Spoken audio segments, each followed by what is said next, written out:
इस जादुई दुनिया की शुरुआत एक उपन्यास से हुई थी जो मैंने लिखा था।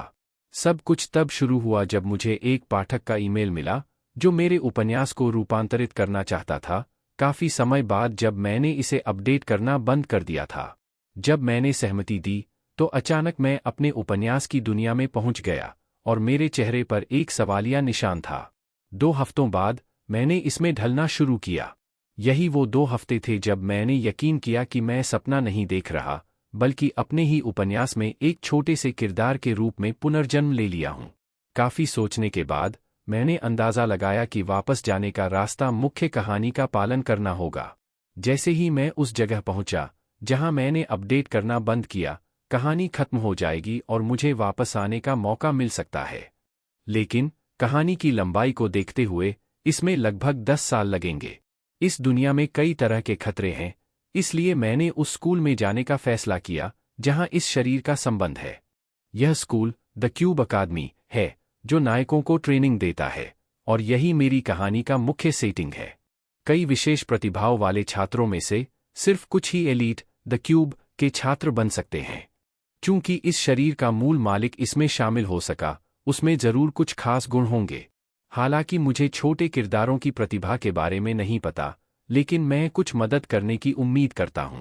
द क्यूब में मेरी क्लास इस उपन्यास का मुख्य स्थान है, जहां मुख्य किरदार, जो हीरो और विलेन दोनों हैं, ट्रूथ क्लास में हैं। मैं इस क्लास में इन जीनियस लोगों के साथ कई बार मिलूंगा। उनके साथ 10 साल बिताने के बारे में सोचते हुए मुझे भविष्य को लेकर थोड़ी अनिश्चितता महसूस होती है। जब शाम की क्लास खत्म हुई तो मैं हॉस्टल वापस आया। मेरे दरवाजे पर एक पैकेज था। मैंने सोचा कि ये उस शरीर के असली मालिक किम चुंडोंग का है, लेकिन जब मैंने इसे खोला तो मेरी हैरानी की कोई सीमा नहीं रही, क्योंकि ये मेरा लैपटॉप निकला। इसकी शक्ल देखकर मैं चौंक गया। फिर लैपटॉप अपने आप ऑन हो गया और सिंक्रोनाइजेशन शुरू हो रहा है लिखा हुआ सामने आया। एक चमकीली रोशनी के साथ किम चुंडोंग के बारे में सब कुछ किम हाजिन यानी मेरे साथ सिंक्रोनाइज होने लगा। ये सब वो सेटिंग्स थीं जो मैंने उपन्यास लिखते समय बनाई थीं। मुझे ये जानने की क्यूरियोसिटी थी कि ये लैपटॉप मेरे पास किसने भेजा होगा। सिंक्रोनाइजेशन पूरा होने के बाद लैपटॉप अचानक बंद हो गया। मैंने कुछ खास शक्तियां हासिल कर ली थीं। अब मैं किम चुंडोंग नहीं रहा, बल्कि अपनी असली पहचान में वापस लौट आया था। लेकिन सिंक्रोनाइजेशन के कारण मेरे सभी गुण रीसेट हो गए थे। मैंने धीरे धीरे लैपटॉप को डेस्क पर रखा और स्क्रीन पर अपना चेहरा साफ साफ देख सकता था। मुझे कई विंडोज दिख रही थीं और मुझे लगता है कि यही वो चीज़ है जिसे मैंने अपनी सेटिंग्स में ज्ञान के रूप में परिभाषित किया था। ये एक जागरूकता की स्थिति है जो तब होती है जब कोई अपनी सीमाओं को पार कर लेता है। इस दुनिया में लोग इसे ज्ञान कहते हैं। ज्ञान के बाद कोई अपने डेटा और प्रतिभाओं को संख्याओं के जरिए समझ सकता है। ताकत 1, सहनशक्ति 1। सीधे शब्दों में कहें तो आप अपनी स्थिति की खिड़की देख सकते हैं।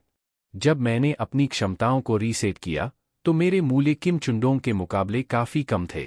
स्थिति पट्टी में कई विकल्प हैं।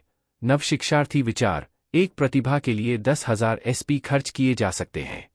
लेकिन इनमें से सबसे ध्यान खींचने वाली शक्ति है सेटिंग्स इंटरवेंशन। मुझे इस क्षमता के बारे में लिखना याद नहीं है, और मैं अपनी मौजूदगी बढ़ाकर इस दुनिया में संबंधित SP कमा सकता हूं। 1000 SP को एक एबिलिटी पॉइंट के लिए बदला जा सकता है। यह निस्संदेह मुझसे इस दुनिया की मुख्य कहानी में दखल देने के लिए कह रहा है। जब मैंने इसे बेतुका समझा, तभी अचानक एक स्टेटस विंडो प्रकट हुई, लेकिन उसमें केवल सवाल के निशान थे और इसे मुख्य कहानी खत्म होने के बाद ही खोला जा सकता था। सौभाग्य से मैं पहले से ही इस दुनिया में शामिल होने के लिए तैयार था। अगर मैं मुख्य पात्रों से जुड़ पाया तो शायद मैं यहां से जाने का रास्ता ढूंढ सकूं। यह देखते हुए मुझे अपनी ताकत बढ़ाने की भी जरूरत है ताकि कहानी को स्मूथली पूरा कर सकूं। फिर मैंने अपने पॉइंट्स का इस्तेमाल अपनी क्षमताओं को बढ़ाने के लिए किया। जिस उपन्यास को मैंने लिखा है उसमें लेवलिंग अप का कोई कॉन्सेप्ट नहीं है। हीरो अपनी क्षमता पॉइंट्स हासिल करके और मजबूत हो जाते हैं। मेरी हाल की आवंटन पूरी तरह से किस्मत बढ़ाने में लगी। मेरे उपन्यास में किस्मत एक बहुत ही ताकतवर क्षमता है, लेकिन चूंकि यह एक फिक्स्ड क्षमता है, इसे पॉइंट्स से बढ़ाना संभव नहीं था। हालांकि अगर मैं अपने पॉइंट्स को SP में बदल दूं तो मैं ऐसा कर सकता हूं। तो मैंने इसे आजमाने के लिए जल्दी से तैयारी की और 10 पॉइंट्स जो मैंने अभी अभी हासिल किए थे उन्हें बदल दिया। मैंने 9000 एसपी का इस्तेमाल करके अपनी किस्मत को 9 पर पहुंचाया। फिर अचानक मुझे एक रहस्यमय किस्मत मिल गई, जो एक सुखद सरप्राइज था क्योंकि मेरी किस्मत अब 9.1 पर पहुंच गई है। मुख्य किरदार किम सुहो की जादुई क्षमता करीब 9.0 है, तो ये सच में शानदार नतीजा है। मैं बाकी के एसपी का इस्तेमाल अपनी सहनशीलता बढ़ाने के लिए करने का सोच रहा हूं, क्योंकि मुझे द क्यूब में कठिन ट्रेनिंग सहन करनी है। मेरी बेहद ऊंची किस्मत की मदद से मेरी सहनशीलता 7.2 पर पहुंच गई, बस जब मुझे लगा कि मैं इसे और भुना सकता हूं। सिस्टम ने एक गंभीर गलती का पता लगाया, इसलिए अब से मैं एसपी का इस्तेमाल करके फिक्स्ड एबिलिटी वैल्यू को नहीं बदल सकता। थोड़ी निराशा हुई, लेकिन मैंने अपने भाग्य और दृढ़ता को बढ़ाने का मौका लिया। मेरे पास अब भी 10,000 केयर एसपी है जो सिस्टम ने दिए हैं, लेकिन मैं इन पॉइंट्स को खर्च करने से पहले ठीक से सोच लूंगा। अगले दिन सुबह की ट्रेनिंग के बाद अगले साल के लिए हमारी क्लास का इंस्ट्रक्टर स्टेज पर आया बोलने के लिए। उसका नाम किम सुह्युक है और विभिन्न संगठनों की वर्गीकरण के अनुसार वो एक ऊपरी मध्यम वर्ग का हीरो है। अपना परिचय देने के बाद उसने आज के मुख्य विषय पर बात शुरू की और हमारा आज का पहला काम था अपने मुख्य हथियार चुनना। जल्दी ही प्रशिक्षक की देखरेख में हम द क्यूब अकादमी के बड़े उपकरण गोदाम में पहुंचे। वहां पर कई प्राचीन हथियार थे और जब सभी छात्र चमकदार उपकरणों की भरपूर रेंज से आकर्षित हुए तो प्रशिक्षक ने सबको जल्दी से अपने हथियार चुनने के लिए कहा।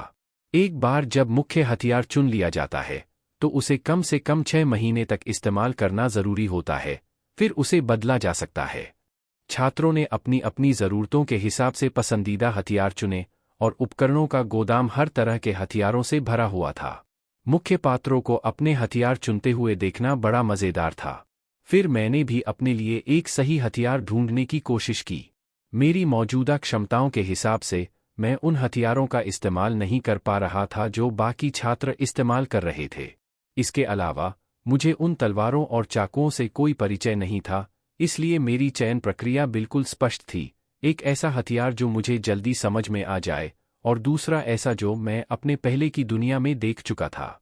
चारों ओर नज़र दौड़ाते हुए मैंने जल्दी ही अपना टारगेट तय कर लिया, लेकिन मेरी इस पसंद ने मेरे क्लासमेट्स का ध्यान खींच लिया।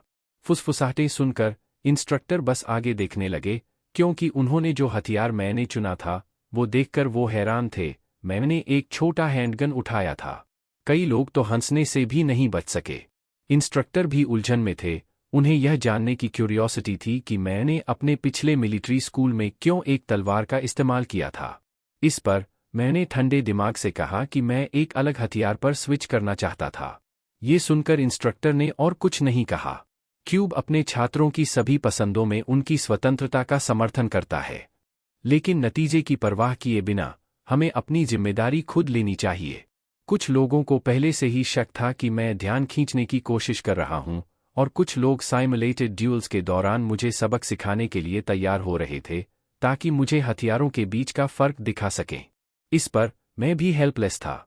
आखिरकार ये मेरी खुद की सेटिंग थी, और हालांकि इस दुनिया में बंदूकें भी बेहतरीन हथियार हैं, ये सिर्फ आम लोगों के लिए हैं जो जादू का इस्तेमाल नहीं कर सकते। उपन्यास की सेटिंग में बंदूकें जादुई गोलियों का इस्तेमाल करती हैं, जो धातु की गोलियों से कहीं ज्यादा ताकतवर होती हैं। लेकिन फिर भी बंदूकें नायकों में ज्यादा पसंद नहीं की जाती हैं। पहली वजह है उनकी सीमाएं। चाहे यूजर्स कितने भी ताकतवर हों, बंदूक की तबाही की ताकत नहीं बदलती। दूसरी बात, इस दुनिया में मिथकों और किंवदंतियों को वास्तविकता में बदल दिया गया है, और उन मिथकों से बने हथियार सच में मौजूद हैं। इसलिए जितनी पुरानी उनका इतिहास और जितनी मजबूत उनकी उत्पत्ति, उतना ही हथियार का स्तर ऊंचा होता है। इसीलिए नायकों को ये प्राचीन हथियार पसंद आते हैं, क्योंकि ये उन्हें अपनी सीमाओं को तोड़ने और ताकत बढ़ाने में मदद करते हैं।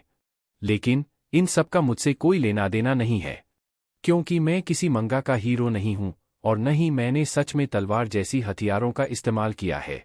तो मैं इन द क्यूब के छात्रों के साथ कैसे मुकाबला कर सकता हूं? मेरे लिए बंदूक सबसे अच्छा विकल्प है। अब जब मैंने एक हथियार चुन लिया है, तो अब एक टैलेंट हासिल करने का समय है। टैलेंट को एक खास क्षमता भी कहा जाता है, जो एक हीरो की ताकत की नींव होती है। आमतौर पर एक इंसान के पास सिर्फ एक टैलेंट होता है, लेकिन कुछ अपवाद हैं, जैसे किम सुहो। उसकी प्रदर्शित तलवार संत टैलेंट के अलावा उसके पास और भी टैलेंट हैं जो अभी तक सामने नहीं आए हैं। दूसरी जगह, उपकरण कक्ष छोड़ने के बाद किम सुहो ट्रेनिंग रूम में गया। उसने आगे चल रही लड़की चाय नायून को बुलाया। उसके हाथों में धनुष और तीर देखकर किम सुहो को याद आया कि ट्रुथ क्लास को एक और शार्प शूटर मिल गया है। लेकिन उसकी बात सुनकर चाय नायून काफी नाराज हो गई, क्योंकि वो मुझे असली शार्प शूटर नहीं मानती और यहाँ तक कि उसे शक है कि मैंने हीरो बनने की कोशिश छोड़ दी है। जब मैं हॉस्टल वापस आया तो मैंने अपने विचारों को व्यवस्थित करना शुरू किया। फिर मैंने अपने लिए एक उपयुक्त प्रतिभा के बारे में सोचने की योजना बनाई। जब मैंने पहला टैलेंट सेट किया तो मुझे 10,000 SP भी मिल गए। तो मैंने आराम से कंप्यूटर पर एक टैलेंट टाइप किया, मास्टर शार्प शूटर। इसके बाद मैंने SP का इस्तेमाल करके इसे फाइनलाइज किया। अचानक पॉइंट्स खर्च करने के बाद स्टेटस बार अपने आप उस हिसाब से बदल गया जो मैंने लिखा था। मास्टर शार्प शूटर का डिस्क्रिप्शन है, ये सभी तरह के रेंज्ड हथियारों का अच्छे से इस्तेमाल कर सकता है, न सिर्फ दूर की चीजें देख सकता है बल्कि इसे 1000 माइल आई की क्षमता भी है। ये इफेक्ट काफी अच्छा है। भविष्य में बंदूकों के अलावा मैं धनुष और तीर भी इस्तेमाल कर सकता था। और मास्टर शार्प शूटर के परिचय से ऐसा लगता है कि यह एक विकसित होने वाला टैलेंट है। कुछ सोचने के बाद मैंने मास्टर शार्प शूटर को चुनने का फैसला किया। अब मेरी कहानी के अंत तक पहुंचने के लिए इस टैलेंट पर निर्भर रहना होगा। समय तेजी से अगले दिन में चला गया। आज शिक्षक टावरों और डंगियंस की रणनीतियों पर लेक्चर दे रहे थे, लेकिन नज़र और ब्राउजिंग जैसे टैलेंट्स रखने के कारण मुझे थ्योरी क्लास का कंटेंट समझने के लिए ज़्यादा ध्यान देने की ज़रूरत नहीं थी।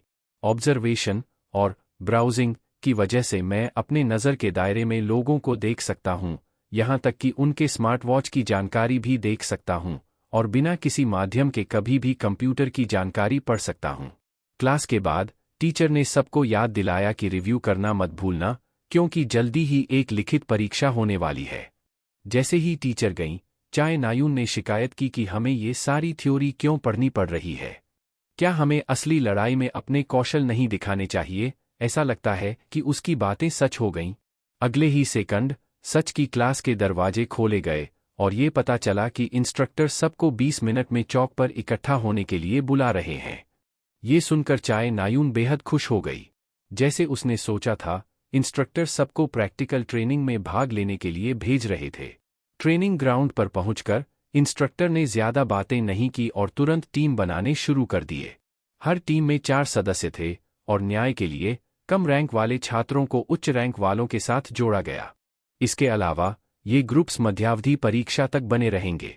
बेसिक समझाने के बाद इंस्ट्रक्टर ने ग्रुप्स को एक बड़े स्क्रीन पर दिखाया। मुझे प्रोटैगोनिस्ट की टीम की परवाह नहीं थी, लेकिन मेरी हैरानी की बात यह थी कि मुझे यो येओनहा के साथ ग्रुप में डाल दिया गया। जैसे सभी क्लासिक नॉवेल्स में होता है, प्रोटैगोनिस्ट के पास हमेशा एक ग्रुप होता है जो उसके साथ टकराता है और फिर कहानी को आगे बढ़ाता है। मेरी नॉवेल की ओरिजिनल सेटिंग में यो येओनहा मुख्य किरदारों में से एक थी। वो देश के सबसे मजबूत गिल्ड की वारिस है, एसेंस ऑफ द स्ट्रेट की नायिका, एक प्रतिष्ठित परिवार की वंशज है। उपन्यास के शुरुआती हिस्से में वो नायक किम सुहो के खिलाफ खड़ी होती है, लेकिन धीरे धीरे वे एक ही विचारधारा के साथी बन जाते हैं। मुझे नहीं पता कि वो मेरी टीम में क्यों है, लेकिन मेरी स्थिति को देखते हुए यू योनहा के साथ जुड़ना बहुत जरूरी है। कहानी में मेरी भूमिका जितनी महत्वपूर्ण होगी, मुझे उतना ही SP मिलेगा। मैंने चुपके से यह तय किया कि यू योनहा का ध्यान खींचने का कोई तरीका निकालना है। तभी यू योनहा जो आराम कर रही थी, उसने किसी को उसे बुलाते हुए सुना। मुड़कर देखा तो उसके साथी टीम के सदस्य जिन होसंग और हजुकी थे। हालांकि दोनों बहुत खुश थे, लेकिन उस पल यू येओनहा को ये समझ नहीं आया कि वे उसके साथी हैं। जब उसे यकीन हुआ तो उसने तुरंत अपना बर्ताव बदल लिया और बहुत विनम्र हो गई। लेकिन ऐसा लग रहा था कि वहां सिर्फ 3 ही लोग हैं। यू येओनहा ये सोच रही थी कि बाकी का साथी कौन है। तब मैंने आगे बढ़ने का फैसला किया। उसे मेरा कोई खास चेहरा याद नहीं था, लेकिन मैं संकोच नहीं कर सकता था क्योंकि मुझे पता था कि यू येओनहा कमजोर लोगों को नापसंद करती है। मैंने अभी अपने आप को इंट्रोड्यूस भी नहीं किया था कि मेरे बगल में खड़ा जिन होसंग तुरंत मुझे पहचान गया, क्योंकि मैंने उपकरण कमरे में हैंडगन चुनी थी। उसने बताया कि मेरी पहली साल के छात्रों में पहचान फैल चुकी है। लेकिन जब उसने देखा कि हम अभी भी बात कर रहे हैं, तो प्रशिक्षक तुरंत आ गए और हमारी बातचीत में दखल दिया।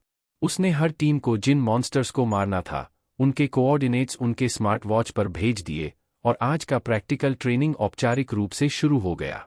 यू येओन्हा और उसकी टीम, लंबे समय की ट्रेनिंग के बाद, उनकी क्षमता बहुत ज्यादा थी और उनकी प्रगति तेज थी। लेकिन मैं अलग था। जब हम मंजिल के करीब पहुंच रहे थे, मुझे ऐसा लगा जैसे मैं मरने वाला हूं। हालांकि मेरी शारीरिक क्षमता सामान्य लोगों से ज्यादा थी, लेकिन क्यूब के छात्रों की तुलना में मैं बस टीम का पिछला सिरा ही रह गया।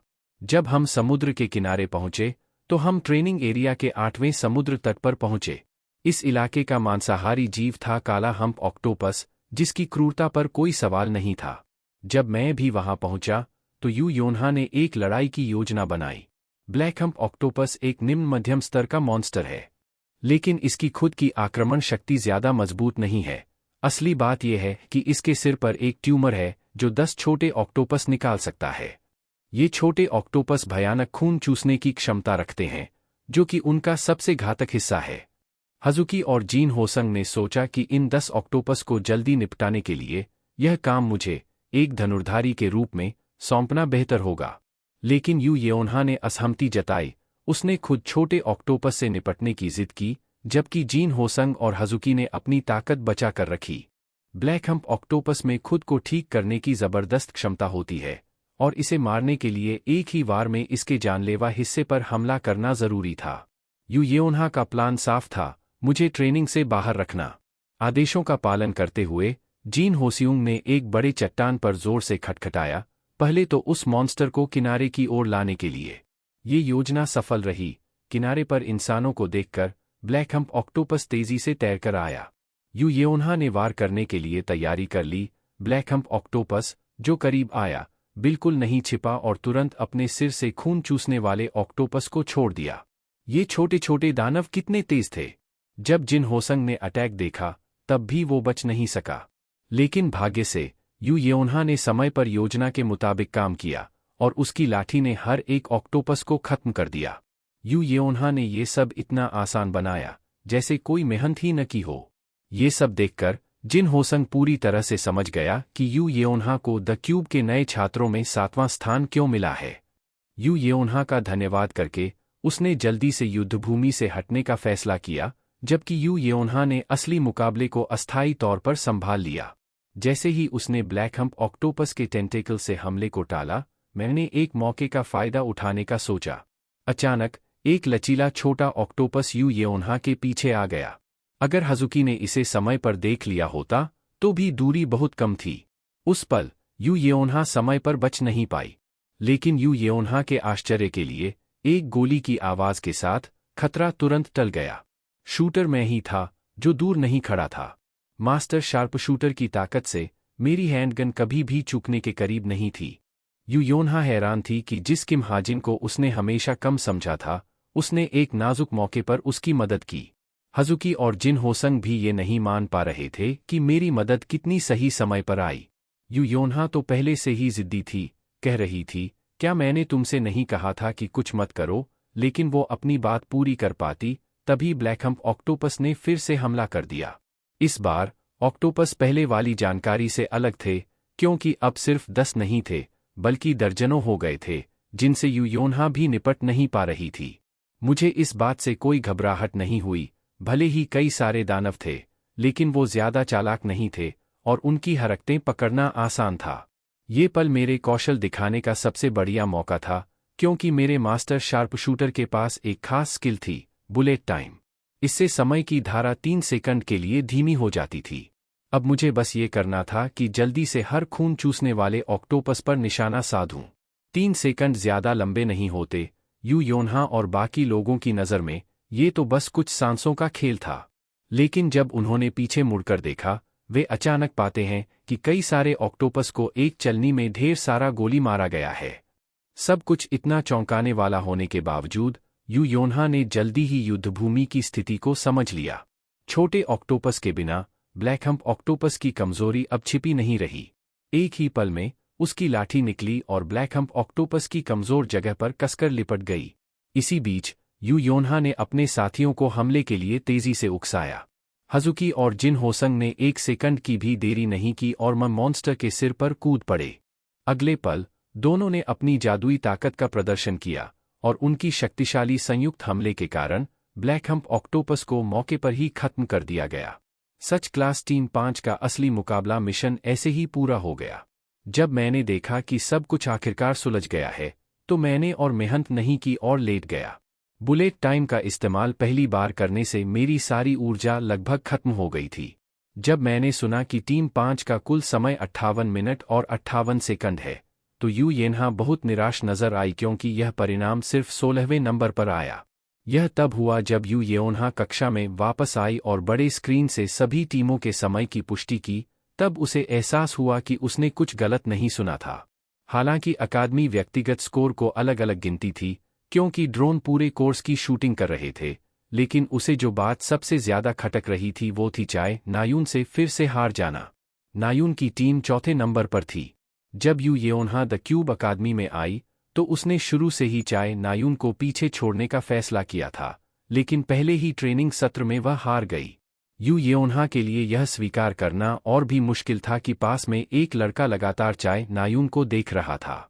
यू येन्हा चाय नायून के पास तेजी से आई, लेकिन जैसे ही नायून ने महसूस किया कि कोई करीब आ रहा है, यू येन्हा ने अपना व्यवहार बदल दिया और नायून को बहुत ही नरमी से नमस्ते किया। जब नायून ने सुना कि यू येन्हा प्रैक्टिकल ट्रेनिंग के बारे में पूछने आई है तो उसे थोड़ा अफसोस हुआ, क्योंकि उसकी टीम बस चौथे स्थान पर रही थी। लेकिन जब नायून ने सुना कि यू येन्हा की टीम 16वें नंबर पर आई है तो उसने उनकी तारीफ की कि ये भी काफी शानदार है, खासकर जब ऐसा परिणाम किसी गनमैन जैसे ड्रेग के साथ हासिल किया गया हो। फिर भी यू येन्हा के मन में कुछ उलझन थी। जैसा कि नायून ने कहा, वो लोग 10 मिनट में अपनी मंजिल पर पहुंच सकते थे, लेकिन मेरी वजह से 50 मिनट बर्बाद हो गए। हालांकि बाद की लड़ाई में मैंने एक अहम भूमिका निभाई। जादुई गोलियों से दर्जनों खून चूसने वाले ऑक्टोपस को मारकर वो यह जानने के लिए और भी ज्यादा उत्सुक हो गई कि मैं असल में कौन हूं। प्रैक्टिकल ट्रेनिंग के बाद के दिनों में मैंने अपने शरीर को ट्रेनिंग देने के लिए गया और तभी मुझे पिछली लड़ाई के फायदों की जांच करनी याद आई। फिलहाल मेरी टैलेंट की दक्षता 20% बढ़ गई है। लकी के असर से मेरी समझदारी 0.03 से बढ़ गई है और मेरी नज़र और सुनने की क्षमता भी बेहतर हो गई है।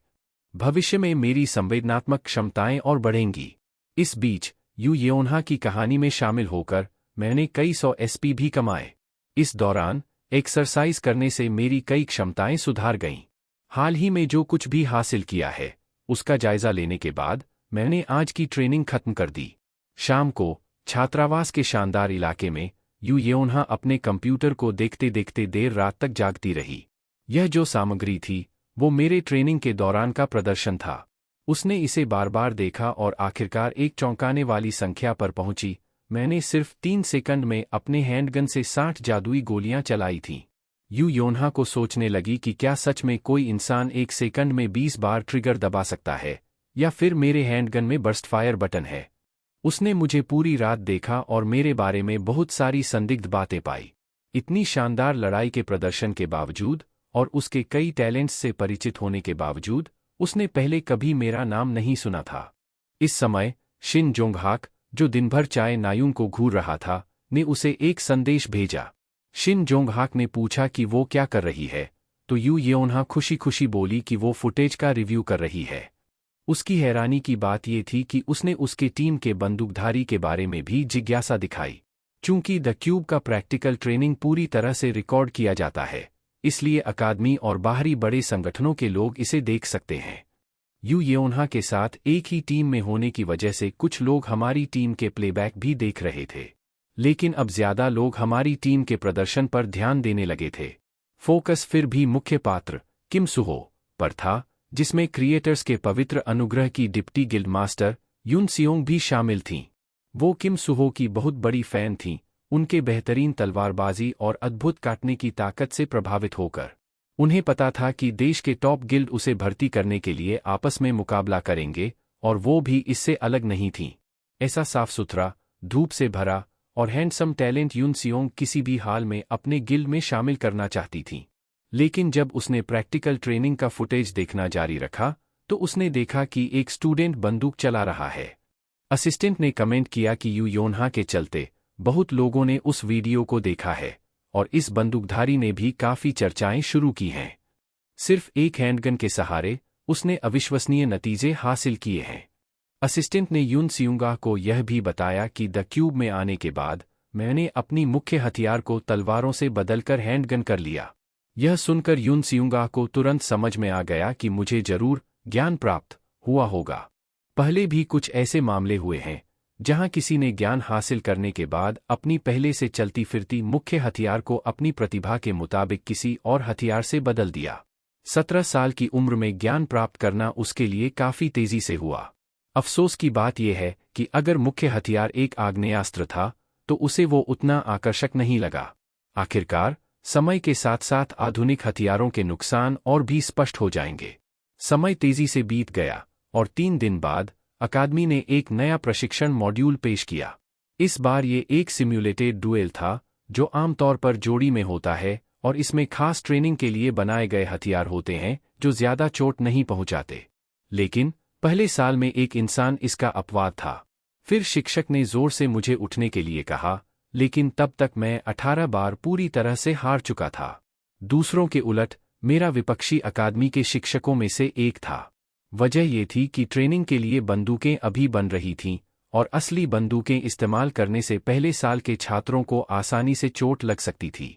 इसलिए मेरा जो ड्यूएल था उसमें मेरे सामने मेरे इंस्ट्रक्टर थे। हालांकि मेरे पास मास्टर शार्प शूटर की 1000 माइल आई इफेक्ट था जिससे मैं इंस्ट्रक्टर के हमलों की दिशा को साफ साफ देख सकता था, लेकिन ये इस पर निर्भर करता था कि क्या मैं उनकी स्पीड के साथ तालमेल बिठा सकता हूं।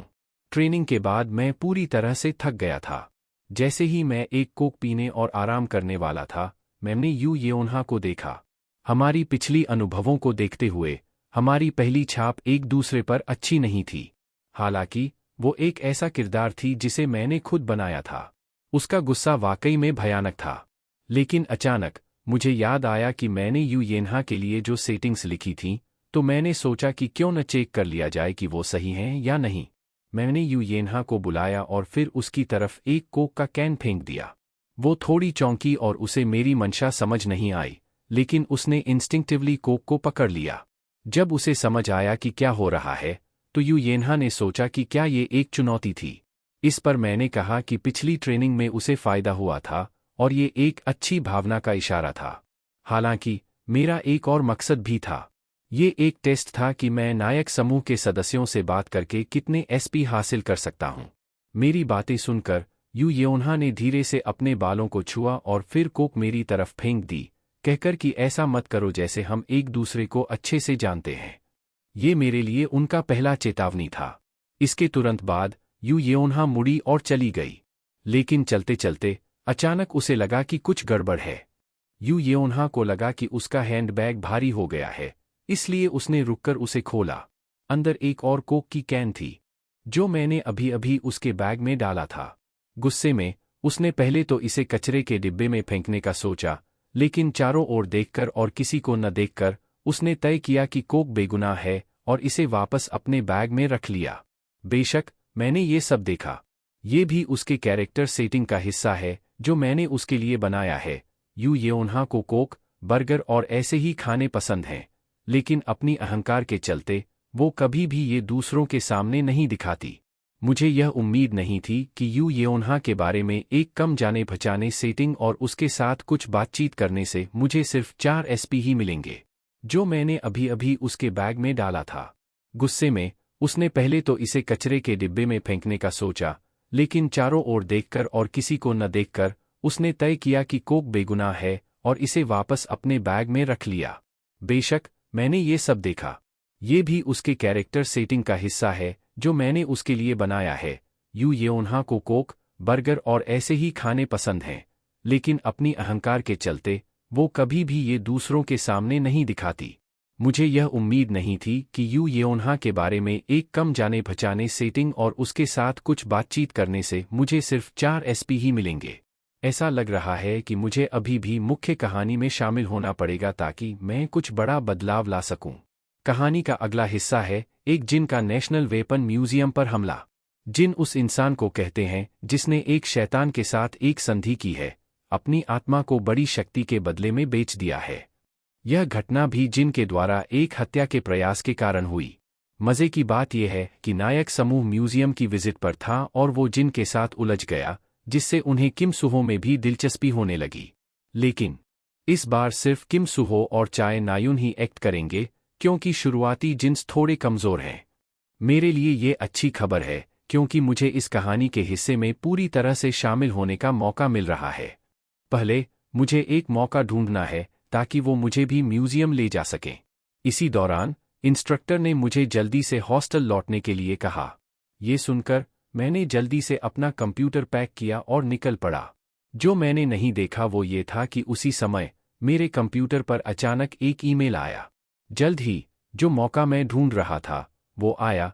ये एक एक्टिविटी थी जो द क्यूब के एक क्लब द्वारा आयोजित की गई थी।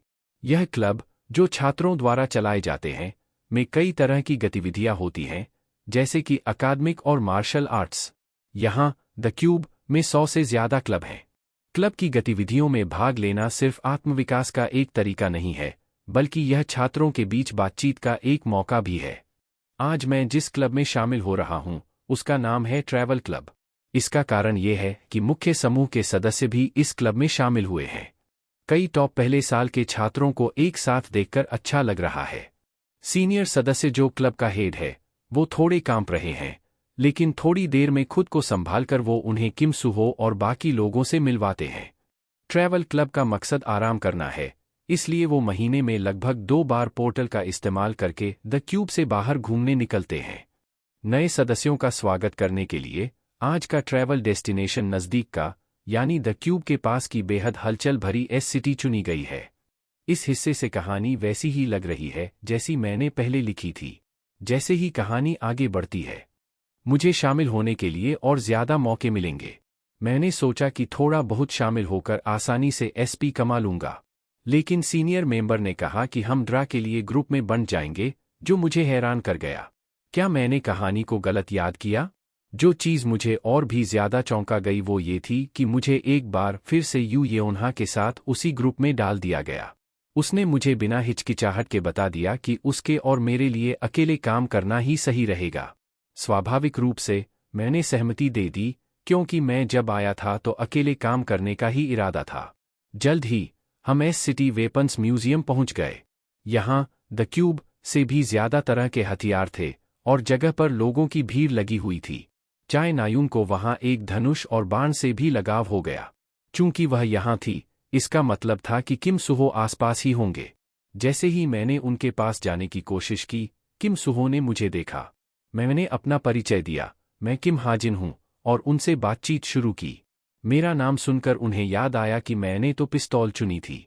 पहले बहुत सारे लोग थे, इसलिए किम सुहो को यह नहीं पता चला कि मैंने भी ट्रैवल क्लब में शामिल हो गया था।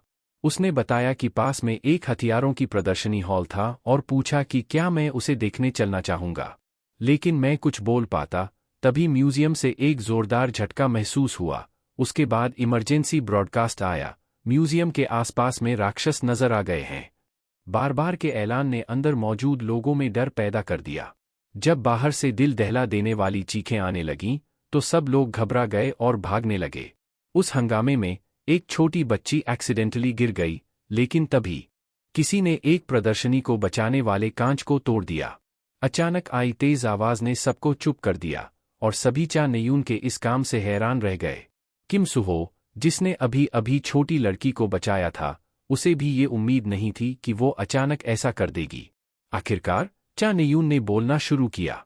उसने सबको शांत रहने के लिए कहा और बताया कि स्थानीय हीरो जल्दी ही यहाँ पहुँचेंगे।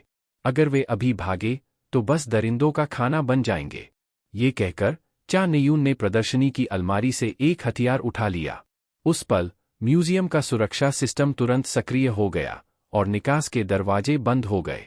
चाय नायुन ने किम सुहो को याद दिलाया कि उसे भी एक हथियार लेना चाहिए, उन्हें लोगों की रक्षा करनी थी जब तक कि हीरो नहीं पहुंच जाते। अचानक कुछ तेज कदमों की आवाज आई। चाय नायुन ने तुरंत इस अजीब उपस्थिति को महसूस किया। नए आने वाले से निकल रही शक्ति ने उसे तुरंत लड़ाई के मोड़ में डाल दिया। यह आक्रमणकारी जिन था, वो विलेन जिसे मैंने नायक की वृद्धि के लिए बनाया था। जैसे ही जिन ने चाय नायुन को देखा उसने उस पर हमला किया, जबकि किम सुहो पहले ही वो तलवार उठा चुका था जो उसने पहले देखी थी।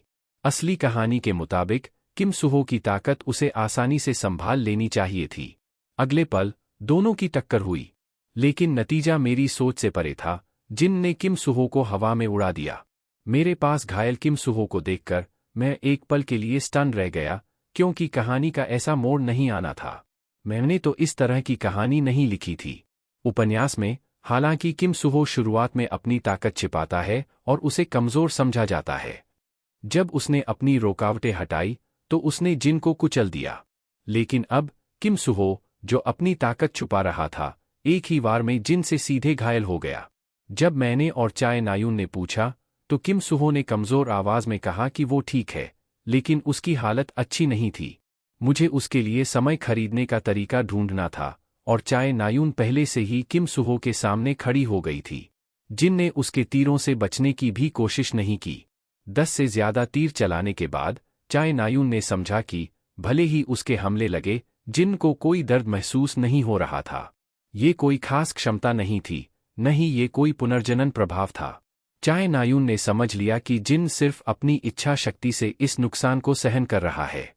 ये देखकर मैंने जल्दी से चाय नायुन को दूर जाने के लिए कहा, लेकिन जिन के पंजे उसे चीरने ही वाले थे। ठीक उसी पल किम सुहो समय पर बीच में आया और जिन को रोका, लेकिन उसकी कमजोर ताकत भी जिन की बदली हुई स्थिति के सामने एक पल के लिए भी टिक नहीं पाई। अगले ही सेकंड उसे शक्तिशाली जिन ने जमीन पर पटक दिया। चाय नायुन ने फिर से हमला किया। इस बार उसकी जादुई तीरों का असर हुआ, लेकिन उसके हमले ने जिन को भी गुस्सा कर दिया। फिर जिन ने किम सुहो को मारने की कोशिश छोड़ दी और चाय नायुन को मारने की कोशिश करने लगा। जिन के पंजे बहुत तेज थे, चाय नायुन बच नहीं सकी। वो समय पर बच नहीं पाई और दीवार के खिलाफ फंस गई। ये समझते हुए कि अगर ऐसा ही चलता रहा तो उसकी मौत तय है, मैंने जल्दी से सबको इधर-उधर होने के लिए बोला। जिन की अचानक बढ़ती ताकत का सामना करते हुए मैंने डर के बावजूद खुद को शांत रखने की कोशिश की। मेरी जादुई गोलियों के गुण बदल गए। मैंने गुण काउंटर सेटिंग इसलिए बनाई थी ताकि हीरो ज्यादा ताकत लगा सकें। जल्दी से अपनी हैंडगन लोड करते हुए मैंने उसे जिन पर निशाना साधा। अगले ही पल मैंने किम सुहो को जोर से कहा कि वह रास्ते से हट जाए। संशोधित जादुई गोली एक रोशनी की गोली में बदल गई, जो अंधेरे के खिलाफ रोशनी का गुण है। रोशनी की सार से बनी गोलियां शरीर को जबरदस्त नुकसान पहुंचा सकती हैं। जैसे ही किम सुहो ने गोलियों से बचा, मैंने तुरंत ट्रिगर दबाया। नजदीक से गोली तुरंत जिन की बाह पर लगी। फिर उस हल्की गोली से चकाचौंध करने वाली सफेद रोशनी निकली और जिन की बाह राख में बदल गई। तेज दर्द से वह बेतहाशा चिल्लाने लगा।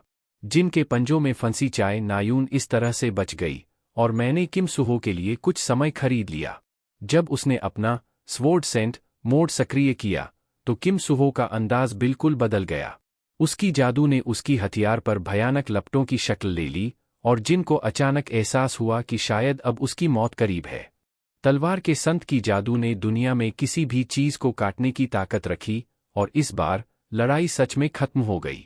किम सुहो की पूरी ताकत से की गई वार ने जिन को तुरंत 2 टुकड़ों में काट दिया। जिन की मौत के साथ मुख्य कहानी की पहली कड़ी भी पूरी हो गई। किम सुहो हिलते हुए खड़ा हुआ, क्योंकि उस तलवार का इस्तेमाल करना अब उसके लिए दिन में एक बार की सीमा तक ही था। इसी बीच स्पष्ट दिमाग वाली चाय नायुन उल्टी करने से खुद को रोक नहीं पा रही थी। मौत के करीब आने का अनुभव चाय नायुन को दर्द में डाल चुका था। किम सुहो उसे सांत्वना देने की कोशिश करता है, लेकिन घबराई हुई चाय नायुन ने उसे जोर से धक्का दे दिया। यह देखकर किम सुहो और करीब जाने की कोशिश नहीं की। उसे पता था कि नायुन को थोड़ी देर चाहिए, लेकिन मैंने बेफिक्र होकर कहा, फिक्र मत करो, उसका ओप्पा जल्दी ही उसे सांत्वना देने आएगा। आखिरकार मैंने यही तो उपन्यास में लिखा था। लेकिन जैसे ही मैंने यह कहा, मुझे लगा कि हवा अचानक से तनावपूर्ण हो गई। चाय नायुन और किम सुहो ने मुझे बेहद डरावनी और उलझी हुई नजरों से देखा। चाय नायुन और भी ज्यादा कांपने लगी और फिर वो और रोक नहीं पाई और उल्टी कर दी। जल्दी ही बाहर के राक्षस लगभग खत्म हो चुके थे और इस सिटी के कई हीरो यहां आ चुके थे, जिनमें यून सियुंगा भी थी। इसी दौरान उसकी गिल्ड का एक सदस्य उसे बताने आया कि एक जिन म्यूजियम में आ गया था, लेकिन खुशी की बात यह थी कि उसे द क्यूब के 3 छात्रों ने संभाल लिया था। यून सियुंगा इस खबर से काफी प्रभावित हुई और उसने पूछा कि कौन से छात्र इसमें शामिल थे। जब उसे पता चला कि किम सुहो ने इसमें भाग लिया और खुद वो जिन को मार दिया, तो यून सियुंगा जल्दी से म्यूजियम की ओर दौड़ पड़ी। अंदर से वो बहुत उत्साहित थी। उसने सोचा नहीं था कि वो यहाँ किम सुहो से मिलेगी और इस मौके को अपने रिश्ते को और करीब लाने के लिए नहीं छोड़ना चाहती थी। तभी मैं भी अंदर से बाहर आया। द क्यूब की यूनिफॉर्म में मुझे पहचानते हुए यून सिंगा मुझसे मिलने आई। वह पूछने वाली थी कि किम सुहो कहाँ है, लेकिन मैंने उसे पहले ही बता दिया कि किम सुहो अंदर है। लेकिन जैसे ही वह अंदर गई, यून सिंगा को कुछ अजीब सा लगा। मुझे उसकी मंशा कैसे पता चली? दुर्भाग्य से जब उसने पीछे मुड़कर देखा, मैं पहले ही जा चुका था। यून सिंगा का मुझसे बात करना सच में मुझे चौंका गया। क्या यह भी उपन्यास की कहानी में बदलाव से संबंधित हो सकता है? थोड़ी देर आराम करने के बाद मैंने उपन्यास में बदलाव के कारणों के बारे में सोचना शुरू किया। हालांकि इस दुनिया में एक और किरदार है जिसका नाम किम हाजिन है, मेरा हिस्सा बहुत कम होना चाहिए। लेकिन जल्दी ही मुझे एक ऐसा बिंदु समझ में आया जो अनदेखा रह गया था, और वो यह कि इस उपन्यास में अब मेरे अलावा 2 लेखक होने चाहिए। तो आज के घटनाक्रम शायद सहलेखक के काम का नतीजा हो सकते हैं। ऐसा लगता है कि मैं एक ऐसी दुनिया में प्रवेश कर गया हूं जहां किसी और का उपन्यास का रूपांतरण हो रहा है। अगर ऐसा है, तो स्थिति पूरी तरह से बदल गई है, जिसका मतलब है कि मैंने जो भविष्यवाणियां अपने उपन्यास के आधार पर की थीं वो बेकार हैं। जैसे ही मैं अनजान चीजों के बारे में परेशान हो रहा था, अचानक मेरे कंप्यूटर पर एक नया संदेश आया। ये मेरे सहलेखक का कमेंट था, जो पहले मेरा पाठक रह चुका है। उसे लगा कि हर बार जब नायक और उसके साथी किसी असली खतरे का सामना नहीं करते, तो कहानी बहुत बोरिंग हो जाती है। इसलिए उसने इस दौरान इसे फिर से लिखने की जिम्मेदारी ले ली। पहले का प्लान था कि विलेन को मजबूत किया जाए। शाम तक ये मामला निपट गया। फिर इंस्ट्रक्टर ने मुझे और किम सुहो को बुलाया, क्योंकि उन्हें पहले ही स्थिति के बारे में जानकारी मिल चुकी थी, और हमें वापस स्कूल जाने के लिए कहा ताकि हम आराम कर सकें। किम सुहो ने चाय नायुन की हालत के बारे में भी पूछा, और इंस्ट्रक्टर ने बताया कि उसने मेडिकल लीव ली है और उसका परिवार उसे अस्पताल ले गया है। जब इंस्ट्रक्टर ने देखा कि हम ठीक हैं, तो वो वहां से चला गया। तभी अचानक किम सुहो ने मेरा नाम लिया और पूछा कि मैंने नायुन से वो बातें क्यों की थीं। मेरी उलझन देखकर किम सुहो ने पूछा कि मैंने उसका ओप्पा क्यों बताया। अब मुझे आखिरकार समझ में आया कि उनके अजीब व्यवहार का कारण क्या था। क्या चाय नायुन के ओप्पा के साथ कुछ गलत है? मेरे चेहरे के एक्सप्रेशन से किम सुहो को शक हुआ कि क्या मैं बेवकूफ़ी कर रहा हूं, लेकिन उसकी सिर में बहुत दर्द था, इसलिए उसने और कुछ नहीं कहा। लेकिन मैं इस मामले को लेकर बहुत चिंतित था। जल्दी ही डॉर्मिट्री लौटने के बाद मैंने चाय नायुन के पारिवारिक हालात के बारे में जानकारी इकट्ठा करना शुरू कर दिया। उसके पिता का नाम चाय शिनह्युक है और उसके भाई का नाम चाय जिन ह्यून है। बहुत सारी जानकारी पढ़ने के बाद मैंने देखा कि उनकी स्थिति बिल्कुल वैसी ही थी जैसी मैंने सोची थी। लेकिन वे ऐसा क्यों रिएक्ट कर रहे थे? तभी मेरी नज़र एक न्यूज़ आर्टिकल पर पड़ी, साफ साफ कहते हुए चाय जिन ह्यून ने ऑपरेशन फायर स्पार्क में अपने साथियों को सफलतापूर्वक बचाया और इसके परिणामस्वरूप कोमा में चले गए। इस रिपोर्ट की जानकारी बिल्कुल अप्रत्याशित थी। असल कहानी में चाय जिन ह्यून को इस लड़ाई से ऊंचा सम्मान मिला था, और 13 साल की चाय नायुन जब अपने ओप्पा को हीरो के रूप में देख रही थी, तो उसे बेहद गर्व महसूस हो रहा था। यह वही सेटिंग थी जो मैंने लिखी थी। फिर एक और नया संदेश आया, जिसमें मुझे याद दिलाया गया कि संशोधित सेटिंग्स केवल संदेश के रूप में तभी दी जाएंगी जब मैं खुद उन्हें नोटिस कर लूंगी। चाय जिन ह्यून, जो कि किम सुहो का अंतिम चरण का शक्तिशाली साथी था, अब अस्तित्व में नहीं रहा। क्योंकि नायक के पास बहुत सारे मददगार थे, इसलिए कहानी का सेटिंग बदल दिया गया। 4 साल पहले एक हीरो बनने के बाद चाय जिन ह्यून पर एक डेमन का निशान लगा, जिससे वो दुखदाई तरीके से एक डेमन के बीज में बदल गया, लेकिन अभी कोई उसकी स्थिति के बारे में नहीं जानता। इस बीच चाय नायुन अपने बिस्तर पर चुपचाप बैठी थी और बहुत उदास महसूस कर रही थी। तभी एक आदमी ने अस्पताल के कमरे का दरवाज़ा खोला। वह नायुन का पिता था, चाय शिनह्युक। वो अपनी बेटी की हालत को लेकर बहुत चिंतित थे और जल्दी जल्दी एससीटी आए थे उसे देखने। जब बेटी ने अपने पापा को बताया कि वो ठीक है, तो चाय नायून ने कहा कि वो डिस्चार्ज होने से पहले अपने ओप्पा से मिलना चाहती है। ये सुनकर चाय शिनह्युक थोड़े हैरान हुए। फिर उन्होंने उसके साथ जाने पर सहमति दी। लेकिन वापस डॉर्मिट्री में मुझे अब काफी दर्द हो रहा था। एक डेमन एक जिन से ज्यादा शक्तिशाली होता है और ये इंसानों को ब्रांड कर सकते हैं ताकि उन्हें डेमन का बीज बना सकें। एक बार बीज अपनी लेटेंट अवधि पार कर ले और अंकुरित हो जाए, इंसान एक ताकतवर दानव बन जाता है। मैंने जिन के बीज का लेटेंट पीरियड 5 से 6 साल रखा था, यानी चाय जिन ह्यून का लेटेंट पीरियड पहले से ही आधा गुजर चुका है। इतनी कम समय में अगर वह सफलतापूर्वक एक जिन में बदल जाता है, तो यह निश्चित रूप से बड़े पैमाने पर तबाही मचाएगा। मौजूदा स्थिति का एकमात्र हल यह है कि चाय जिन ह्यून को उसके जिन जागने से पहले ही मार दिया जाए। लेकिन यह बेहद मुश्किल है। पहले, उसकी सुरक्षा प्रणाली वाकई बहुत मजबूत है और कोई भी भाड़े का आदमी एक अमीर युवा मालिक का हत्या करने का काम नहीं लेना चाहेगा। दूसरा, बीज के अंकुरित होने में कोई संकेत नहीं दिख रहे हैं, इसलिए मेरे पास उसे रिपोर्ट करने के लिए कोई सबूत नहीं है। एक बार जब छिपा हुआ समय खत्म हो जाएगा, तो किम सुहो की ताकत पूरी तरह से खिल चुके दानव से लड़ने के लिए काफी नहीं होगी। अगर हम अभी के शक्तिशाली नायकों को भी भेजते हैं, तो भी कई लोगों को नुकसान उठाना पड़ेगा। मैं ये सब होते हुए नहीं देख सकता, क्योंकि उन्हें कहानी के बाद के हिस्से में भी योगदान देना है। इसलिए चाय जिन ह्यून को मारने वाला सिर्फ मैं ही हूं। दूसरी ओर, चाय नायून का मिलने का समय खत्म हो गया है और अब कोई उसे बता रहा है कि जाने का समय हो गया है। अपनी ओप्पा को अलविदा कहने के बाद चाय नायून ने कमरे का दरवाजा बंद कर दिया। लेकिन वो उस घटना को भूल नहीं पा रही है। उस लड़के का नाम किम हाजिन था। उस रात जब मैंने और किम सुहो ने जिन को मारा, यून सुंगा, जो म्यूजियम में हालात की समीक्षा कर रही थी और किम सुहो से मिली थी, असल में हीरो की टॉवर में आई। यह जगह देश के सभी टैलेंट्स के रिकॉर्ड रखती है। उसके गिल्ड के सदस्यों को चिंता थी कि उन्हें पकड़ लिया जाएगा, क्योंकि यह एक ऐसा काम है जो कानून के तहत दंडनीय है। लेकिन यून सुंगा को परवाह नहीं थी। उसने कहा कि वो बस आज के हमले के रिकॉर्ड चेक कर रही थी।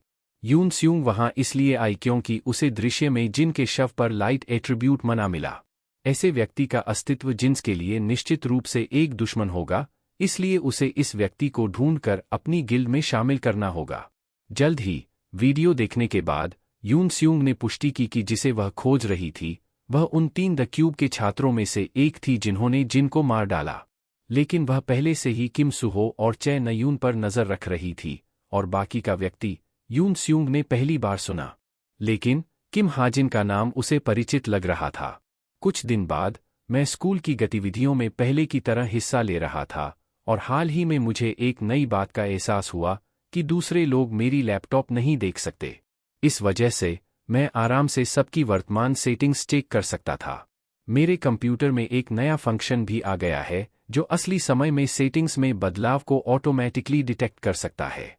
जैसे डेमियन, जिसे राचेल ने अभी क्रश किया, अब उसकी आत्मविश्वास काफी कम हो गई है। इस फीचर की खासियत यह है कि मेरे चारों ओर 30 मीटर के दायरे में जो भी है, उसे ये डिटेक्ट कर सकता है। अगर सेटिंग्स थोड़ी अलग हैं असली उपन्यास से, तो कंप्यूटर एक सूचना विंडो दिखाएगा मुझे अलर्ट करने के लिए। जब मैं कुछ गड़बड़ महसूस करता हूं, तो जो सहलेखक की जानकारी आती है, उसकी तुलना में कंप्यूटर का काम निश्चित रूप से ज्यादा प्रभावी है। जैसे ही मैं ये सोच रहा था, चाय नायून एक समय पर मेरे पीछे आ गई। उसका चेहरा उदास था, वो मुझसे लड़ाई करने की चाहत रखती थी। मुझे चाय नायून के आने का मकसद समझ में आ गया और मैंने तुरंत उसे मना कर दिया। लेकिन चाय नायून ने हार नहीं मानी। उसने कहा कि उसके ओप्पा के साथ जो पिछली बेइज्जती हुई थी, उसे नज़रअंदाज नहीं किया जा सकता। फिर भी मैंने मना कर दिया, बोला कि मेरी हैंडगन में असली गोलियां हैं और अगर किसी को चोट लगी तो इंस्ट्रक्टर हमें डांटेगा। मेरी बातों से चाय नायून और भी गुस्से में आ गई। सौभाग्य से इंस्ट्रक्टर ने समय पर स्थिति का ध्यान रखा, मुझे बताया कि मैं अभी दूसरे छात्रों के साथ स्पार नहीं कर सकता और तुरंत चाय नायून से कहा कि वह अपनी जगह पर वापस जाए। मुझे पहले जो हुआ उसके लिए भी बहुत अफसोस है। मैंने माफी मांगने का सोचा था, लेकिन जब मुझे जिन का बीज पता चला, तब चाय जिन ह्यून को मारना मेरा सबसे बड़ा लक्ष्य बन गया। इस वजह से मैं हाल ही में ताकतवर बनने के लिए बहुत मेहनत कर रहा हूं। तो अगर मैं चाहे नयून के साथ अपने रिश्ते को सुधार भी लूं, तो जब वो दिन आएगा, वो मुझसे और नफरत करेगी। आज ट्रेनिंग के बाद शाम को एक बड़ा स्वागत समारोह है, जो यून ह्योन शैक्षणिक क्लब के मुखिया द्वारा आयोजित किया गया है। उनके क्लब का लक्ष्य है मॉन्स्टर्स का विश्लेषण करना और रणनीतियों पर शोध करना, और वो हर हफ्ते एक चर्चा गतिविधि आयोजित करते हैं। मंच पर खूबसूरत और हैंडसम यून ह्योन को देखकर कई छोटी छात्राएं अपने आप को शर्माने से नहीं रोक पाईं। लेकिन उसकी आकर्षक सूरत और शिष्ट व्यवहार बस एक दानव की चालाकी है। द क्यूब, जो उपन्यास के शुरुआती हिस्से का मुख्य मंच है, ने छात्र गायब होने, दानवों के आक्रमण और कई अन्य घटनाओं को देखा है, और इन सबके पीछे यून ह्योन का हाथ है। उसकी शक्ति, चार्म, दानव लिलिथ के साथ एक समझौते के जरिए मिली है, जिसका मतलब है कि यून ह्योन असल में एक जिन है। वो फिलहाल एक लक्ष्य पर लालच भरी नजरें गड़ाए हुए है। इसी तरह मैं भी इस अकादमिक क्लब में उसी इंसान के लिए शामिल हुआ। आज स्वागत पार्टी है, और यून ह्योन ने कहा कि वो चाहता है कि नए छात्रों को उनके चर्चा के कामों का जल्दी समझ हो जाए। फिर उसने एक mid to high level monster, mountain tyrant का परिचय दिया। चाहे वो जादू स्कूल के अंदर हो या बाहरी संगठनों में, हाई लेवल मॉन्स्टर्स की जानकारी बेहद कीमती होती है। महत्वपूर्ण हिस्सों की जानकारी तो लाखों डॉलर में भी बिकती है। फिर यून ह्योन अचानक पूछता है कि माउंटेन टायरेंट का कमजोर बिंदु कहाँ है। बिल्कुल, यहाँ पर आपका टेक्स्ट हिंदी में अनुवादित है। खासकर यू येओन्हा से जवाब मांगते हुए थोड़ी हैरानी हुई, लेकिन यू येओन्हा ने जवाब दिया, अब तक किसी ने भी माउंटेन टायरेंट की कमजोरी नहीं खोजी है, और ये सही जवाब था। यून ह्योन ने कहा कि इन मुद्दों पर चर्चा करना क्लब का एक मजेदार पहलू है। आखिरी में उन्होंने कहा कि जो छात्र विचारों का आदान प्रदान करना चाहते हैं, उन्हें फॉलो अप गतिविधियों के लिए जरूर रुकना चाहिए। स्वागत पार्टी जल्दी ही खत्म हो गई, और जब मैंने देखा कि यू येओन्हा उठ रही हैं, तो मैंने उनसे पूछा कि क्या वो गतिविधि में भाग लेंगी। लेकिन यू येओन्हा ऐसे पेश आ रही थी जैसे उसे मेरी ओर देखना ही नहीं है, और वह मुंह मोड़कर चली गई। तो मैंने फिर से बोल दिया, मैडम येओन्हा, क्या आप भी आफ्टर पार्टी में भाग लेंगी? इस बार उसने आखिरकार मुझसे जवाब दिया। उसने कहा कि वह भाग लेगी, शायद उसे कुछ उपयोगी जानकारी मिलेगी। यह सुनकर मैंने लगभग यू येओन्हा के मकसद का अंदाजा लगा लिया। फिर मैंने अनायास कहा, क्या आप यह जानकारी स्ट्रेट के एसेंस की राइट टीम को देने का प्लान बना रही हैं? मेरी बातों ने यू येओन्हा को वापस मुड़ने पर मजबूर कर दिया। स्ट्रेट का एसेंस एक बड़ा गिल्ड है जो 50 साल पहले आउटकॉल के दौरान स्थापित हुआ था। यहाँ तक कि यू येओन्हा के परिवार के चारों ओर स्थापित हुए, वे अब एक बड़े गिल्ड में बदल गए हैं जो देश को प्रभावित करने की क्षमता रखता है। लेकिन उपगिल्ड मास्टर इस समय तेजी से बढ़ रहा है, और यहाँ तक कि वैध वारिस भी खुद को खतरे में महसूस कर रहा है। मैं सोचता रहा, यह अंदाजा लगाते हुए कि यू येओन्हा की इस गतिविधि में असामान्य भागीदारी शायद इसी वजह से है। उसे यह समझ नहीं आया कि मैंने इतना क्यों कहा, तो मैंने अपनी मंशा स्पष्ट की, मैं तुम्हें उच्च श्रेणी के राक्षस, माउंटेन टायरेंट की कमजोरी बता सकता हूँ। यह सुनकर यू येओन्हा चौंक गई, यहाँ तक कि मैंने उसकी बात में थोड़ी हकलाहट भी डाल दी। बिना किसी हिचक के मैंने उससे कहा, माउंटेन टायरेंट के एड़ी पर एक छोटा नीला प्रतीक है, वहां हमला करने से इसे रोक दिया जाएगा। लेकिन ये जानकारी मुफ्त नहीं है। जब तुम्हारा काम सफल हो जाए, तो मुझे एक डेज्ड ईगल चाहिए, जो कि एसेंशियल आर्मरी में है। आखिरकार तुम्हारी गिल्ड का उसी आर्मरी पर मालिकाना हक है। यू येओन्हा इस बात पर क्यूरियस हो गई कि मेरी ये जानकारी किस पर आधारित है, या क्या इसके लिए कोई सबूत है। इस पर मैंने शांति से मुस्कुराते हुए कहा कि नहीं। तुरंत यू येओन्हा चुप हो गई। उसे ये सोचकर अफसोस हो रहा था कि उसने मुझसे क्यों बौद्ध किया। उसे लग रहा था कि ये पूरी तरह से समय की बर्बादी थी। लेकिन मैंने फिर भी उसे आवाज दी, ये कहते हुए कि उसे मुझ पर भरोसा करना चाहिए। एक पल की देर में यू येओन्हा वहां से चली गई। अगर वो एक बार मुझ पर भरोसा करती, तो वो भविष्य में मेरी साथी बन जाती। जाने के बाद यू येओन्हा उस इवेंट में नहीं गई, बल्कि वो एक सुनसान जगह पर गई और गिल्ड के सचिव से संपर्क किया। उन्हें निर्देश दिया कि वो माउंटेन टायरेंट रणनीति टीम को एक संदेश पहुंचाए। इस ऑपरेशन के दौरान इसकी एड़ी पर नीले प्रतीक पर ध्यान दें, ये एक महत्वपूर्ण स्थान हो सकता है। इसको कहने के बाद यू येओन्हा को बिल्कुल पागलपन सा लगने लगा। दिन पल भर में गुजर गए और मैं सोच रहा था कि क्या स्कूल से कुछ एडवांस पेमेंट ले सकता हूं, लेकिन जब मैंने द क्यूब बैंक खोला तो मुझे पता चला कि मैं गहरे कर्ज में डूबा हुआ हूं। मुझे स्कूल के $3 लाख देने थे, जो सुनकर मेरी तो सच में सांसें थम गईं, क्योंकि 3 लाख द क्यूब के छात्रों के लिए अधिकतम लोन लिमिट है। मुझे ये जानने की जिज्ञासा थी कि किम चुंडोंग ने 3 लाख से बस 3,000 तक कैसे खर्च कर दिया। इस रफ्तार से अपने असली दुनिया में लौटने की तो बात ही छोड़ दो, बस कर्ज चुकाने में ही मेरी पूरी जिंदगी निकल जाएगी। लगता है कि मेरे पास कोई और चारा नहीं है। मुझे पैसे कमाने के साथ साथ मजबूत भी होना पड़ेगा। अभी कोई टावरों और डंगनों में निवेश कर रहा है। आज तक दुनिया भर में नए टावर और डंगन सामने आते रहते हैं, और जो गिल्ड इन्हें खोजकर सफलतापूर्वक जीत लेती हैं, उन्हें कंपनियों के बराबर का दर्जा मिलता है। अगर किसी गिल्ड के शेयरों में जल्दी निवेश किया जाए और वे पब्लिक हो जाएं, तो इससे बहुत बड़ा मुनाफा मिल सकता है। हालांकि मुझे पता है कि भविष्य में कौन सी गिल्ड पब्लिक होगी, लेकिन मेरे पास निवेश करने के लिए पैसे नहीं हैं। तो मुझे ये तरीका बाद के लिए छोड़ना पड़ेगा। इसलिए मेरे पास सिर्फ दूसरा रास्ता है, शिकार के मैदानों में जाकर मॉन्स्टर्स का शिकार करना, ताकि मैं उनका मांस बेच सकूं। टावरों और डंगनों के मुकाबले शिकार के मैदान जाने माने खतरनाक इलाके हैं, जहां मॉन्स्टर के शव बेचकर जल्दी पैसे कमाए जा सकते हैं। लेकिन मेरी मौजूदा क्षमता सिर्फ एक वयस्क पुरुष से थोड़ी ही ऊपर है, और एसपी का इस्तेमाल करके भी मेरा ट्रेनिंग हैंडगन उन मोटे चमड़ी वाले मॉन्स्टर्स का सामना करने में सक्षम नहीं है। जब मैं समाधान पर सोच रहा था, तभी मेरे कंप्यूटर पर एक नया संदेश आया। डॉर्मिट्री की बेल अचानक बज उठी और बाहर डिलीवरी वाला बोला कि यू योहा ने मेरे लिए एक पैकेज भेजा है। ये सुनकर मैं चौंक गया। उसने मुझे कुछ क्यों भेजा? मैंने तुरंत बाहर जाकर देखा। बाहर एक सूटकेस था, और जब मैंने उसे धीरे धीरे खोला तो उसके अंदर का सामान मुझे हैरान कर दिया। सच में, यू योहा की वजह से अगले दिन मैं जी प्रांत के शिकार मैदान में गया। मैंने नहीं सोचा था कि शिकार मैदान के ट्रांसफर पॉइंट पर स्टाफ मेरी पहचान बताने पर इतना विनम्र होगा। ट्रांसफर पोर्टल से बाहर आने के बाद मैं सीधे जी प्रांत के आधिकारिक शिकार क्षेत्र में पहुंच गया। यहाँ के शिकार क्षेत्र आमतौर पर कम खतरनाक होते हैं, इसलिए ये साल भर बहुत लोकप्रिय रहते हैं, और दुनिया भर के विदेशी यहाँ शिकार करने आते हैं। चलते चलते मैंने देखा कि सड़क पर बहुत सारे लोग टीम बनाने या शिकार के बाद सामान बेचने के लिए इधर-उधर घूम रहे हैं। सामने का दृश्य देखकर मुझे याद आया कि मुझे मॉन्स्टर के सामान बेचने के लिए एक एजेंट ढूंढना है, ताकि मैं ज्यादा मुनाफा कमा सकूं। मैंने सोचा, क्यों न पास में ही किसी को ढूंढ लूं। तभी एक आदमी मेरे पास आया। जब उसे पता चला कि मैं सच में एक एजेंट की तलाश कर रहा हूं, तो उसने जल्दी से मुझे अपना बिजनेस कार्ड दे दिया। मैंने उसे बस एक नज़र देखा, लेकिन उसका नाम मेरे ध्यान में आ गया, पार्क सुह्युक एंटरटेनमेंट का।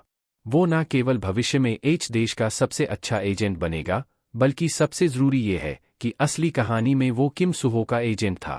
पार्क सुह्युक ने ईमानदारी से कहा, हमने अभी शुरुआत की है। मैंने मुस्कराते हुए उसे नमस्ते किया। मुझे ये उम्मीद नहीं थी कि अगले ही पल मैं उसके साथ कॉन्ट्रैक्ट पर साइन कर दूंगा। ये दुनिया अभी भी उपन्यास के शुरुआती चरण में है, और भविष्य में प्रसिद्ध होने वाले लोगों के साथ जल्दी अच्छे रिश्ते बनाना भी एक अच्छा निवेश है।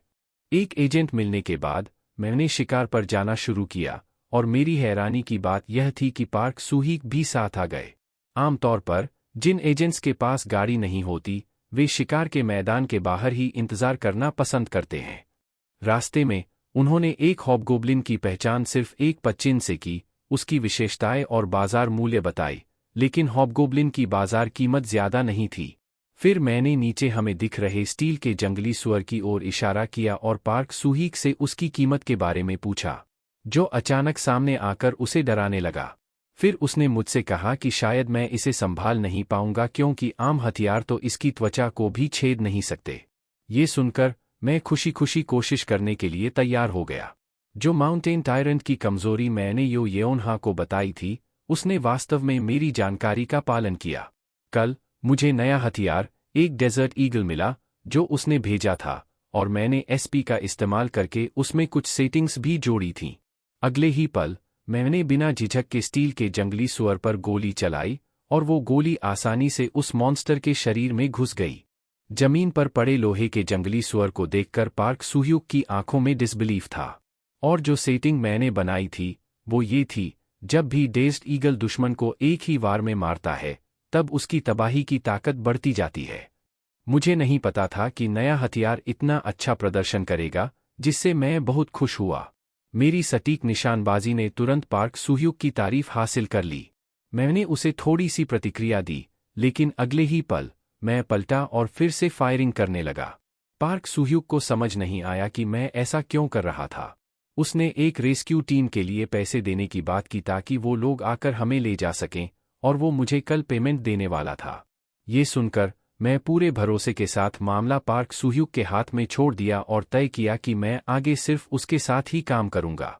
जब मैं पहली बार यहां आया था तो मैंने पार्क सुह्युक को बताया था कि यह मेरी पहली शिकार है, और अब वो जानने के लिए उत्सुक था कि पेमेंट मिलने के बाद मैं क्या करने वाला हूं। अचानक मैंने गंभीरता से कहा कि मैं निवेश करना चाहता हूं, जिससे पार्क सुह्युक हैरान रह गया। उसे समझ में आया कि मैं आम किशोर की तरह नहीं लग रहा था। उस शाम जब मैं हॉस्टल वापस आया तो मैंने सबसे पहले बचा हुआ पैसे इस्तेमाल करके पैकहॉर्स मास्टर नाम की एक गिल्ड के सारे शेयर खरीदने का फैसला किया। इस इन्वेस्टमेंट में मेरे पास बचे हुए $3000 लग गए। मेरी कहानी के मुताबिक इस गिल्ड का संस्थापक एक जिन्न था जो उपन्यास में एक महत्वपूर्ण भूमिका निभाता था। बेशक मेरी चिंता इस बात पर थी कि क्या वो भविष्य में पब्लिक हो पाएंगे। थोड़े समय बाद पैकहॉर्स मास्टर एक सिटी में डेविल नेस्ट पर विजय प्राप्त करेगा, जिसके बाद वो सफलतापूर्वक पब्लिक होंगे और उनकी वैल्यू आसमान छू लेगी। काफी तलाश करने के बाद मुझे किसी और गिल्ड में निवेश करने के लिए कुछ नहीं मिला, शायद पब्लिक जानकारी की कमी की वजह से। लगता है मुझे डार्क वेब के वायलेट बैंक्वेट में खोज करनी पड़ेगी। डार्क वेब का माहौल याद करते हुए मुझे कहानी में बाद में आने वाले एक बड़े विलेन ग्रुप चेंजिंग ट्रूप की याद आ गई। हर सदस्य की पहचान एक रहस्य है जिसे सिर्फ मैं, लेखक, जानता हूं। हालांकि चेंजिंग ट्रूप विलेन हैं, लेकिन ये जिन्नों के खिलाफ बहुत मजबूत हैं। तो अगर उनके साथ जुड़ने का कोई मौका है तो वो चाहे जिन ह्यून को खत्म करने में एक मजबूत साथी बन सकते हैं। ओरिजिनल कहानी के अनुसार ट्रूप में अभी भी एक जगह खाली है और वो जल्दी ही एक्शन में आने वाले हैं। जैसे ही मैं सेटिंग्स चेक करने वाली थी, मेरा कंप्यूटर अचानक से बंद हो गया, जिससे मुझे बहुत चिंता हुई। मेरे दिमाग में अब कंप्यूटर सब कुछ से ज्यादा जरूरी है, क्योंकि ये मेरी वापसी के लिए बहुत अहम है। खैर, थोड़ी देर इंतजार करने के बाद आखिरकार मेरा कंप्यूटर फिर से चालू हो गया। 1 महीना बीत चुका है और लैपटॉप की फंक्शंस अभी अपडेट हो रही हैं। इस बीच यू येओन्हा और शिन जोंगहेक किसी का इंतजार कर रहे हैं। पहले उनकी एक ग्रुप थी जिसका नाम नोबल सोसाइटी था, और अब वो एक मीटिंग योजना बना रहे हैं। शिन जोंगहेक को मीटिंग्स से चिढ़ थी, इसलिए यू येओन्हा ने उनसे कहा कि थोड़ा सहन कर लें। थोड़ी ही देर में रेस्टोरेंट का दरवाज़ा खोला गया और जो आया वो था चाय नायून। उसे देखकर शिन जोंगहेक का चेहरा तुरंत खिल उठा और उसने कोई असहपेशेंस का संकेत नहीं दिखाया। हालांकि उसकी अस्पताल में भर्ती होने को लेकर जो उत्साह और चिंता थी, उसके मुकाबले चाय नायून को लगा कि वो बहुत ज्यादा ही हंगामा कर रहा है। जब उन्होंने बातचीत जारी रखी तो यू येओन्हा उनके पास काफी उदास नजर आई। थोड़ी देर बाद उन्होंने आज की चर्चा शुरू की, लेकिन बीच में चाय नायून ने अचानक मेरा जिक्र कर दिया। ये देखकर यू येओन्हा हैरान रह गई, उसे ये जानने की क्यों इच्छा थी। तुरंत चाय नायून ने बिना किसी झिझक के म्यूजियम में हुई घटना का जिक्र किया। उसे ये बहुत संदिग्ध लगा कि मैंने सिर्फ एक ट्रेनिंग हैंडगन से एक जिन का हाथ तोड़ दिया, जो मेरे स्कूल के प्रदर्शन से बिल्कुल अलग था। उस पल चाय नायून को याद आया कि यू येओन्हा मेरे ही ग्रुप में थी, तो उसने पूछा क्या यू येओन्हा मेरी स्थिति के बारे में जानती थी। यू येओन्हा ने मेरी जांच की थी, लेकिन उसे सिर्फ मेरे अनाथालय के बैकग्राउंड और 300,000 के कर्ज के बारे में पता था। चाय नायून के कहने के साथ इसकी तुलना करते हुए उसे समझ में आया कि मैंने अपनी असली ताकत छिपाई है, लेकिन यू येओन्हा ने फिर भी बाहरी तौर पर कहा कि इसमें कोई खास बात नहीं है। चाय नायून ने अचानक सुझाव दिया कि किम हाजिन शायद एक जिन हो सकता है। यहाँ पर अनुवाद है, जिससे बाकी सब चुप हो गए। फिर यू येओन्हा ने अपनी सोच को खारिज कर दिया। शिन जोंगहाक ने चाय नायून से पूछा कि क्या उसे किम हाजिन पसंद नहीं है, और थोड़ी देर की चुप्पी के बाद चाय नायून ने मेरे कहे हुए को याद किया और कहा, हाँ, ये कहा जा सकता है। जब वे इस पर बात कर रहे थे, तभी मेरा कंप्यूटर भी अपडेट खत्म कर चुका था। अगले ही सेकंड कंप्यूटर से निकली रोशनी ने मेरी आंखें खोलना मुश्किल कर दिया। जब रोशनी कम हुई, अचानक मेरे हाथ में तेज दर्द महसूस हुआ और तब तक मेरी बाई स्लीव पहले से ही खून से भीग हो चुकी थी। एक संदेश फिर कंप्यूटर पर आया जिसने मुझे बताया कि मैंने एक स्टिग्मा हासिल कर लिया है, जो कि निर्माता की शक्तियों में से एक है, और मेरे दिमाग में जानकारी की एक बाढ़ आ गई। मानसिक तनाव और मेरी बाह में तेज दर्द मेरे लिए बहुत ज्यादा था और मैं ज़मीन पर गिर पड़ा। मेरे कंप्यूटर पर एक नया संदेश आया इस अपडेट के बारे में। इसने मेरे लिए सत्य की किताब नाम का एक सबटैलेंट जोड़ा है और मेरी मूल अवलोकन और ब्राउजिंग क्षमताओं को बढ़ा दिया है। अगले दिन जब मैं SCT की मान्यता समारोह में गया, मेरी हाथ अभी भी झंझना रहा था। कल बेहोश होने के बाद मैं सुबह उठा। नोटिफिकेशन मिलने के बाद मैं यहाँ आया। हालांकि मुझे स्टिग्मा मिल चुका था, लेकिन इसके खास असर के बारे में मुझे अभी भी साफ साफ समझ नहीं था। जो बात मुझे चौंकाई वो ये थी कि मैं सिर्फ अपने मन में सोच रहा था। फिर अचानक चाय नायून ने कहा कि मैं उसे परेशान कर रहा हूँ।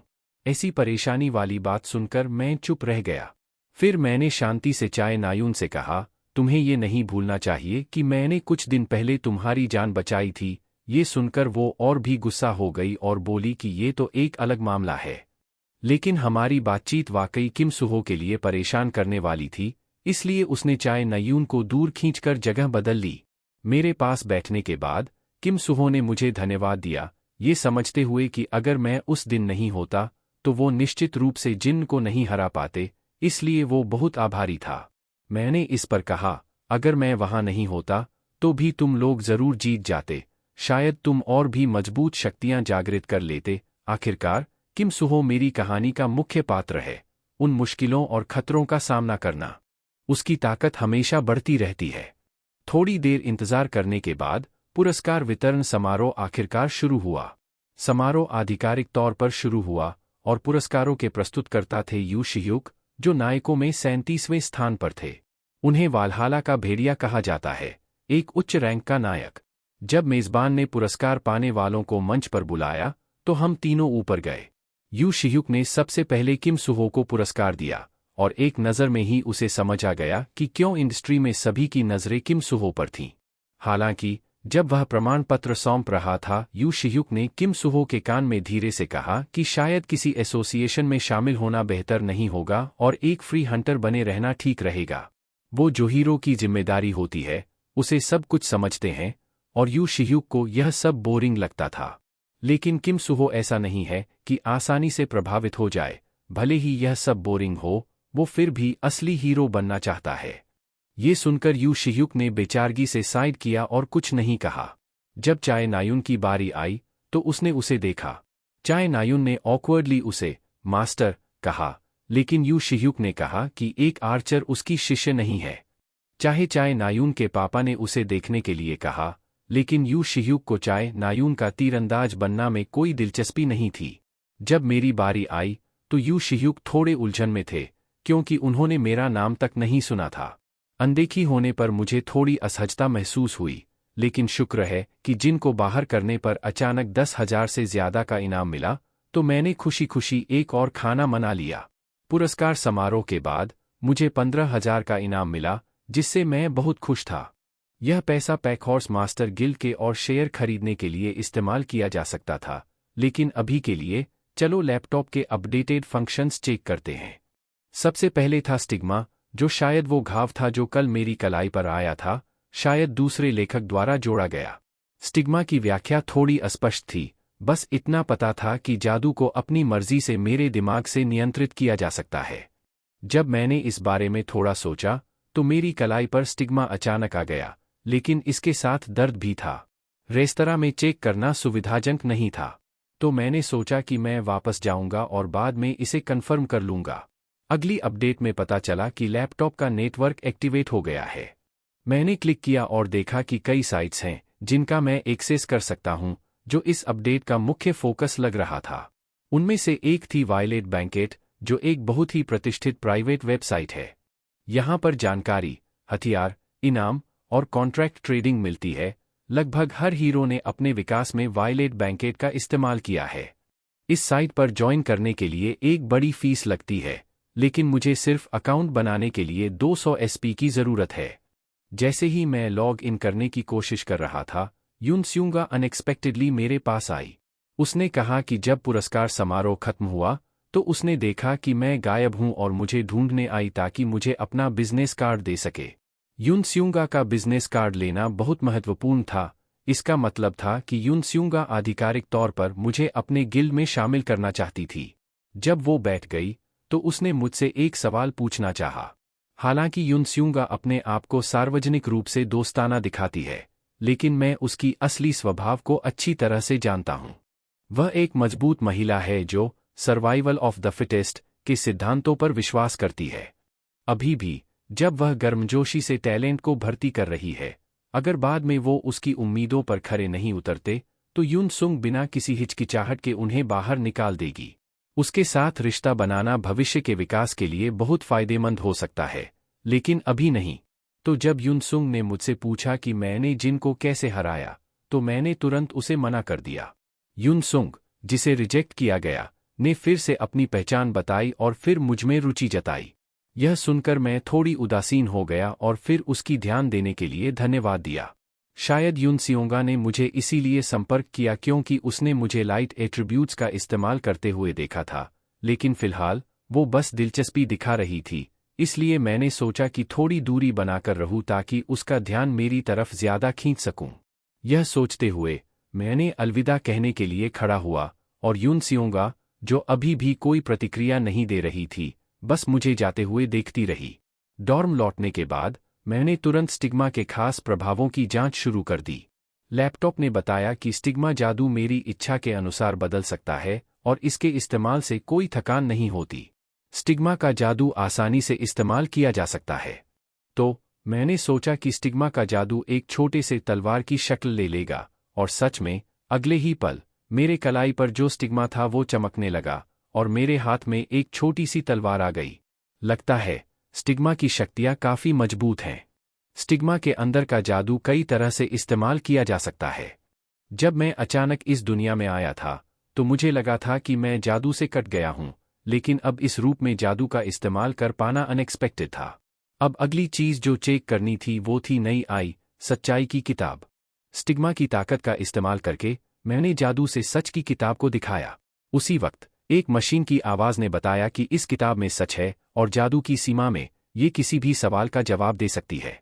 तो मैंने सच की किताब से पूछा कि मेरी लंबाई कितनी है, और सच में जो जवाब मिला वो बहुत सही था, लेकिन इसके लिए मुझे थोड़ा एसपी भी खर्च करना पड़ा। शायद इसलिए कि मेरे पास अपना जादू नहीं है, तो इसने पॉइंट्स का इस्तेमाल किया। तभी मेरी स्मार्टवॉच पर अचानक एक नोटिफिकेशन आया, द क्यूब अकादमी से एक जरूरी संदेश, वर्ल्ड क्लास का एक छात्र जिन हाजंग गायब हो गया है। ये संदेश देखकर मुझे तुरंत समझ में आ गया, ये दूसरे मुख्य कहानी की शुरुआत है, जिसका नाम है the cube missing people incident. जैसा कि नाम से ही पता चलता है, कुल मिलाकर 6 छात्र गायब होंगे और अपराधी कोई सबूत नहीं छोड़ता। ये कहानी बहुत महत्वपूर्ण है क्योंकि अपराधी का आखिरी टारगेट ये उन्हा है। लेकिन मैंने एक और संभावना पर सोचा, अगर फिर से कोई हादसा होता है जैसे कि म्यूजियम में हुआ था, तो मुझे पहले अपराधी को पकड़ लेना चाहिए। लेकिन मैंने जल्दी ही इस विचार को खारिज कर दिया। कहानी के विकास में बिना सोचे समझे दखल देना बाद में अनपेक्षित घटनाओं का कारण बन सकता है। तो मैंने थोड़ी देर बस देखने का फैसला किया। अगले दिनों में मैंने अपनी ट्रेनिंग जारी रखी और अपने आसपास के माहौल के प्रति सतर्क रहा। इस दौरान एक अलग स्थिति हुई, कोई न कोई हमेशा आकर मेरा मजाक उड़ाता और मुझे गालियां देता। आज जैसे ही किम सुहो आराम करने वाला था, किसी ने उसे आगे देखने के लिए बुलाया। तभी उसने देखा कि पास में एक छात्र बेझिझक मुझे बेकार कह रहा था, ये कहते हुए कि मैं तो इतना हल्का डंबल भी नहीं उठा सकता। ये देखकर किम सुहो विजिबली गुस्से में आ गया, लेकिन उसके पास खड़े एक आदमी ने उसे शांत रहने की सलाह दी और कहा कि दखल देने की कोई जरूरत नहीं है। यह आदमी सच की कक्षा का अध्यक्ष था, ली योंगहा। उसकी सलाह ने किम सुहो को उलझन में डाल दिया। ली योंगहा ने बताया कि ये लोग शिन जोंगहेक के थे और किम हाजिन ने शायद उसे नाराज कर दिया है। इसके अलावा ली योंगहा को विश्वास था कि मैं नाटक कर रहा था। आखिरकार किम सुहो ने कहा था कि मैंने एक जिन का हाथ तोड़ दिया था। इसी बहादुरी की कहानी को शिन जोंगहेक के लोगों को नहीं सताना चाहिए। लेकिन सबकी नजरों के सामने मैं सच में बारबेल नहीं उठा सका। मुझे खड़ा न होते देख किम सुहो गुस्से में आगे बढ़ा और जल्दी ही मजाक उड़ाने वाले समूह के साथ बहस में पड़ गया। प्रशिक्षण मैदान पर हो रही शोर-शराबे ने आखिरकार प्रशिक्षक को बुला लिया। प्रशिक्षक ने सबको रोका और फिर सबको इकट्ठा किया। कुछ दिन पहले हमने घटनाओं के विश्लेषण पर एक छोटा टेस्ट दिया था और अब उसके परिणाम आ गए थे और जल्दी ही दीवार पर चिपका दिए गए। बहुत से लोग ये देखने गए कि क्या वे फेल हो गए। जब मैंने टेस्ट की रैंकिंग देखी तो मैं वाकई में पहले नंबर पर था। आखिरकार लेखक होने के नाते और अवलोकन और ब्राउजिंग के प्रभाव के साथ इस परिणाम की उम्मीद तो थी ही, लेकिन तभी मेरे पीछे एक लंबी तलवार गिरने की आवाज़ आई। रैचेल इस रैंकिंग को देखकर हैरान रह गई और मुझे उसकी बात याद आई। रैचेल एलिजाबेथ लुइस, जो भी देश की एक राजकुमारी थी, द क्यूब में नए छात्रों में ताकत के मामले में तीसरे नंबर पर थी, किम सुहो और शिन जोंगहेक के बाद। द क्यूब में एंट्री के बाद से उसने किसी भी टेस्ट में पहला स्थान पाने का मौका नहीं छोड़ा, चाहे वो कितना भी बड़ा क्यों न हो। वो अपने परिवार की शान को गिरने नहीं देना चाहती थी। लेकिन आज पहली बार रैचेल रैंकिंग में हार गई थी। क्लास में टीचर ने मेरे एग्जाम की काफ़ी तारीफ की। थोड़ी देर सोचने के बाद रैचेल को भी समझ में आया कि मिडटर्म्स तक हमारे बीच की दूरी को कम करना मुश्किल होगा। फेनोमेनन एनालिसिस क्यूब में एक जटिल और मुश्किल विषय है और अब रैचेल को मेरे अध्ययन के बारे में और भी ज्यादा जानने की जिज्ञासा हो रही थी। असल में मैंने कभी भी क्लास में गंभीरता से नहीं सुना। आज क्लास के बाद, जैसे कि हमेशा होता है, मैं वापस चला गया। सच्चाई की किताब मिल गई थी और मैं इसका सही इस्तेमाल करने के लिए तैयार था। इसलिए मैंने वायलेट बैंक्वेट पर एक इंटेलिजेंस एजेंसी बनाई। हालांकि अब इसकी ज्यादा विश्वसनीयता नहीं है, लेकिन जैसे ही मुझे शुरू करने का एक मौका मिलेगा और सच्चाई की किताब का इस्तेमाल करूंगा, यह निश्चित रूप से ग्राहकों की एक निरंतर धारा को आकर्षित करेगा। एजेंसी का रजिस्ट्रेशन कराने के बाद मैंने तय किया कि अब मैं अपने पास जमा किए हुए एसपी खर्च कर दूंगा। दूसरी मुख्य कहानी की शुरुआत का मतलब था कि द क्यूब अब एक सुरक्षित जगह नहीं रही। मेरी मौजूदा ताकत के साथ मैं अकेले जिन्नों का सामना करने के लिए काफी मजबूत नहीं था। शिन जोंगहेक की अगुवाई में जो ग्रुप हमेशा मुझे परेशान करता था, उसकी वजह से मेरे एसपी पूरी तरह से भर गए थे क्योंकि सबकी नजरें मुझ पर थीं। सबसे पहले मैंने अपने हथियार को बेहतर बनाने का सोचा। डेज़र्ट ईगल में एक ट्रांसफॉर्मेशन फीचर जोड़ने का ताकि वो स्नाइपर राइफल में बदल सके। हालांकि ये थोड़ा अजीब लग रहा था। यह जरूरी था कि पावर बढ़ाया जाए। ये बदलाव काफी महंगा भी था, 250 एसपी का खर्चा आया। जब मैंने सेटिंग्स सेव कर दी तो मेरी डेज़्ड ईगल जल्दी से एक स्नाइपर राइफल में बदल गई। मैंने सोचा, अगर मैंने इसे निकाला तो सब लोग हैरान रह जाएंगे। फिलहाल मैंने इसे पिस्तौल के रूप में ही रहने दिया। अब मुझे अपनी स्किल्स सेट करनी थी। अगर टैलेंट जादुई घटनाओं पर आधारित होते हैं तो मास्टरी हासिल की गई ट्रेनिंग से बनती है। एक मार्क्समैन के तौर पर सर्वाइवल और असिनेशन बहुत जरूरी है। मैंने एक उपयुक्त मास्टरी पर सोचा और एक साधारण वर्णन लिखा। फिर उसने पॉइंट्स का इस्तेमाल करके इसे बनाया। कंप्यूटर ने जल्दी ही एक मास्टरी तैयार की जिसका नाम पार्कौर था, जो 300 एसपी से भी ज्यादा खर्च होता था। खुशकिस्मती से पार्कौर के प्रभाव बिल्कुल वही थे जिनकी मुझे जरूरत थी। इससे मेरी चुस्ती और लचीलेपन में बढ़ोतरी होती। इससे पहले कि मैं इसे टेस्ट कर पाता, मेरी घड़ी बजी। इस बार यह एक वर्ल्ड क्लास स्टूडेंट के गायब होने के बारे में था, जो दूसरी शिकार थी। उपन्यास में जब तक यू योन्हा का अपहरण नहीं हुआ, तब तक उन गायब छात्रों का शिकार करने वाला मर्डरर सक्रिय था। हालांकि मुझे पता था कि मर्डरर कौन है, लेकिन मैं बस एक दर्शक की तरह था, जैसे छात्रों का एक एक करके गायब होना जारी था। यहां तक कि उपन्यास की दुनिया में भी मैं उलझन में था। यह नहीं समझ पा रहा था कि मुझे पहले ही हस्तक्षेप करना चाहिए या नहीं। अगले दिन कई छात्र द क्यूब के बाहरी प्रशिक्षण मैदान में इकट्ठा हुए। इंस्ट्रक्टर ने घोषणा की कि आज का कॉम्बैट ट्रेनिंग पहले से अलग होने वाला है। हमारे पीछे एक गुफा में द क्यूब द्वारा बनाया गया एक कृत्रिम डंजियन था, जिसमें असली मॉन्स्टर्स की नकल करने वाले डॉल्स थे। आज डंजियन राइडिंग का सिमुलेशन था। इंस्ट्रक्टर ने हमें चेतावनी दी कि इसे हल्के में न लें, क्योंकि ये डॉल्स भी जान के लिए खतरा बन सकते हैं। इस बड़े डंगन के चलते आज की ट्रेनिंग सच्चाई क्लास और कल्टीवेशन क्लास के बीच एक जॉइंट सत्र था, जिसमें दोनों क्लासों के बीच अस्थायी टीम बनाई गई थी। क्यूब के आर्टिफिशियल डंगन में कई जाल थे, जिनमें से कुछ जिन्नों ने चुपके से सेट किए थे। एहतियात के तौर पर मैंने कुछ बुलेट्स तैयार की थीं, जिनमें खास गुण थे। तभी अचानक मेरे कंप्यूटर पर एक पॉपअप आया। उसके बाद 3 नोटिफिकेशन सेटिंग में बदलाव के आए। मैं उस शख्स को ढूंढने लगा जिसने ये बदलाव किए थे। यह पता चला कि जो यूना, जो किम सुहो के साथ थी और ज्यादा आक्रामक हो गई थी, जबकि कल्टीवेशन क्लास का जेडन और भी ज्यादा विकसित होने की क्षमता रखता था। दूसरी तरफ चाय नायून की टीम में एक आदमी था जिसका नाम स्वेन था, जिसे चाय नायून ने पहले किसी और क्लब में देखा था। स्वेन की हालत और खराब हो गई थी, उसकी मानसिक शक्ति कमजोर हो गई थी।